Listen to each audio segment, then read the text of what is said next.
32 acres of venture లో ఇంకా ఎన్ని ప్లాట్స్ అవైలబుల్ గా ఉన్నాయండి? టోటల్ గా 32 acres లో 417 ప్లాట్స్ ఉన్నాయండి. Okay. And out of which present మన దగ్గర ఓన్లీ 130 ప్లాట్స్ మాత్రమే అవైలబుల్ గా ఉన్నాయి. Okay, so more than half complete అయిపోయాయి. హైవే ఫేసింగ్ కాబట్టి చాలా ఫాస్ట్ గా అయిపోతూ ఉంటాయి. సో ఇప్పుడు ఇంకా కొన్ని మాత్రమే ఉన్నాయి. అండ్ ఇప్పుడు ప్లాట్ కొనాలి అనుకున్నారు అంటే ఎంత హైవే ఫేసింగ్ ఉన్నప్పటికీ కూడా మనకి ఇంకా అదర్ పాయింట్స్ చూస్తూ ఉంటారు, లైక్ స్కూల్స్, కాలేజెస్, కనెక్టివిటీ ఇవన్నీ కూడా చూస్తూ ఉంటారు, మాల్స్ కావచ్చు. అండ్ ఇలాంటి విషయాలు చెప్పండి, అంటే ఇప్పుడు ఈ వెంచర్కి సరౌండింగ్లో ఉన్నటువంటి డెవలప్మెంట్స్ ఏంటి? సో బేసిక్గా ఇది ముంబై నేషనల్ హైవేకి ఆనుకోవటం ఒక ఫస్ట్ మేజర్ పాయింట్ అయితే కనుక సంగారెడ్డికి అతి చేరువలో ఉందండి. Sangareddy is already part of Hyderabad. Developed.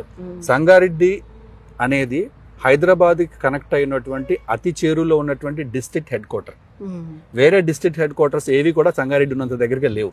So that is the first point. రెండోది మనకి ఇక్కడ ఎడ్యుకేషన్ ఇన్స్టిట్యూషన్స్ ఉన్నాయి, పక్కనే ఒక మంచి సంయుక్త ఇంటర్నేషనల్ స్కూల్ ఉంది, హాస్పిటల్స్ ఉన్నాయి. అండ్ అలాగే మనం ముందుకు వెళ్తే కనుక సదాశివపేట ఉంది. సదాశివపేటలో కూడా నెంబర్ ఆఫ్ హౌసింగ్ సొసైటీస్ అవన్నీ కూడా ఉన్నాయి. So well developing Sangareddy. ఈ ఎక్స్టెన్షన్ ఇక్కడికే రాబోతుంది అన్నమాట.